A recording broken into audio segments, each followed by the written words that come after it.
letting me down. Senator Boni, yeah. Senator Obur, the youth leader in the Senate.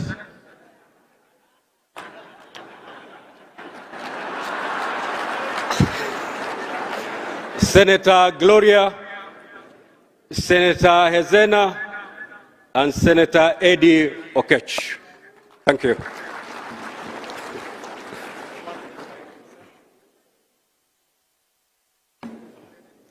Oh, Senator Alan Chisang here. Thank you. Your Excellency, indeed it is my honor and great privilege to make my remarks at this very important occasion, the official opening of the Devolution Conference 2023. On behalf of the Senate of the Republic of Kenya, I wish to thank each and every one of you for creating time to attend this gathering. Your presence demonstrates your commitment to ensuring success of devolution in Kenya. As framed by the theme, 10 years of devolution, the present and the future. This conference is an ideal platform for stock-taking on the implementation of devolved governance in the past 10 years. Your Excellency, sir, the last 10 years have been an eventful period for this country. Throughout devolution, we directed every ounce of energy in a relentless endeavor to attain the goals and objectives of devolution outlined in our Constitution. The 2010 Constitution, as we are all aware, occasioned a major reconfiguration of state power and responsibilities by devolving an array of functions to the 47 county governments.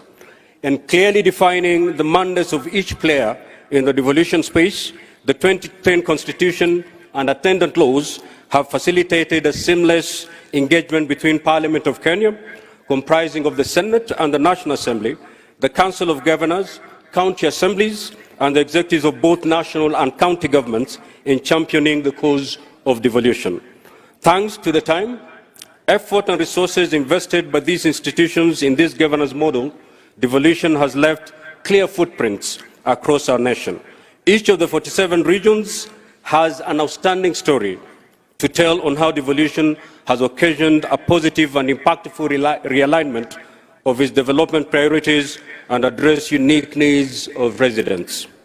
Ladies and gentlemen, it merits acknowledgement that since inception of devolution in 2013, the national government has disbursed a total of 3.3 trillion to devolved units, compared to approximately 289 billion that counties have generated since their establishments. This, by all means, demonstrates significant commitment on the part of the national government to cascade resources and development to the grassroots for the benefit of Kenyans. Allow me to commend you, Your Excellency, for walking the talk in bolstering devolution.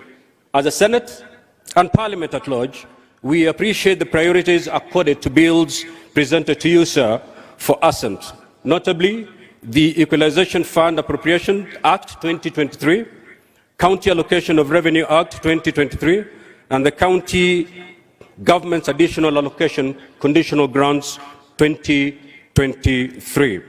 The stated laws have a direct bearing on county financing, and their prompt enactment and assent paved the way for release of billions of shillings to devolved units for equitable service provision and development projects.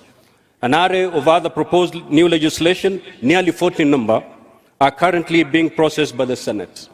We expect that upon their enactment, the legislation will enhance capacity of counties to tap into the enormous potential that they have in form of natural resources, renewable energy sources, and considerable dynamic and versatile workforce in order to thrive and deliver. For the last 10 years, the Senate's contribution to the success of devolution cannot be gainsaid. Through its legislative mandate, the Senate has provided the legal framework upon which devolution was anchored. The Senate remains committed to undertaking responsive, expeditious, and timely processing of legislation. Your Excellency, sir, as we celebrate these great devolution milestones, we must all appreciate the critical role played by county governments, comprising the county executives and the county assemblies.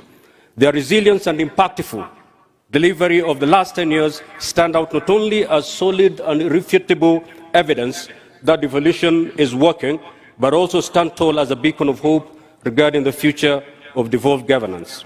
In spite of what stood out as insurmountable odds during the humble beginnings, county governments got the devolved system off the ground and elevated to its deserved pedestal in our national psyche, sustaining our hope and giving us inspiration as a people. With benefit of hindsight, localized and practical experiences, we are now better informed of what works better in devolved units and what doesn't, and what needs to be done to triumph over these emergent challenges and maintain the positive and catalytic momentum. Hurdles such as pending bills that keep accruing at alarming rates, presently estimated at nearly 160 billion, and noted grey areas in some devolved functions will certainly be confined to the dustbins in history if we maintain this trajectory. This will then accord us the much-needed space, time and resources to shift our focus to confronting other emerging threats of our society, such as climate change, unemployment among our youth, and impacts of geopolitical upheavals and economic recession, to name but a few. Ladies and gentlemen, psychologists and human development experts teach us that at 10 years, a normal human being is expected to exhibit certain discernible traits and habits which affirm that he or she is on a normal growth trajectory. They tell us that milestones at that age reflect a marked growth of independence, especially from the parents, formation of healthy relationships, ability to resist negative peer pressure, assumption of some sense of responsibility, and capacity to make better choices, among other vital traits. In my considered view, this analogy best illustrates where we are as a country on matters devolution. After 10 years of practical implementation, all signs are clear that devolution is now ready for a completely new course in enabling and fulfilling the dreams of Kenyans. As a country, we now expect to see more assertive, accountable, transparent and resilient devolved units that manifest some level of independence from the national government. We yearn to see counties aggressively pursue more beneficial partnerships, networks and collaborations, adopt a keen sense of responsibility in pursuit of their goals and objectives, as well as acquire capabilities to make their operations and activities self-sustainable. To this idealism and into realism, I challenge devolved units, with the support of all other partners, to embrace new approaches and models in executing devolution. Counties should be ready to explore and adopt novel and more innovative ways of raising on-source revenue to avoid the over-reliance of the national exchequer. Counties must also be inspired to take advantage of the regional economic blocks for shared economic opportunities and growth. To deepen accountability, which is a key ingredient of good governance, county governments must be ready to come up with more stringent measures to curb corruption and ensure county resources are used for the intended purposes and for the benefit of Wananchi. It would be a big win for devolution if devolved units moved fast to seal accountability loopholes, as periodically flagged by the reports of the Office of the Auditor General and also reports by the Senate committees on PIC and PAC. Your Excellency, as I conclude my remarks, I wish to reiterate that attainment of the great goals of devolution going forward will require more than the work of a single institution.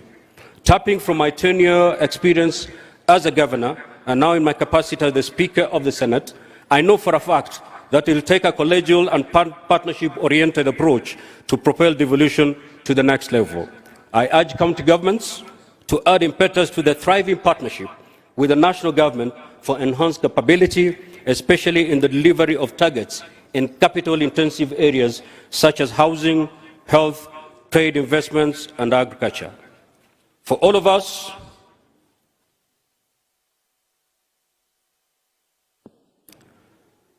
it will be a big win for devolution if devolved units move fast to seal accountability loopholes as periodically flagged by reports of the Office Auditor and the two committees, that is the Senate Committee on PIC and PAC.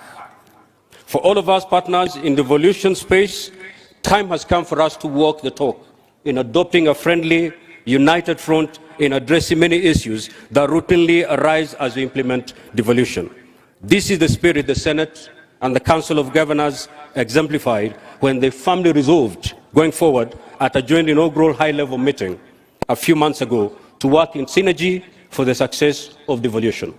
Let's harness and nurture collegiality amongst us and make the great dream of devolution work for us as a country. In the words of the American author, speaker, and pastor John Calvin Maxwell, he said, "Teamwork makes the dream work." Let us be a team as we push devolution to the next level. I thank you, and may God bless you.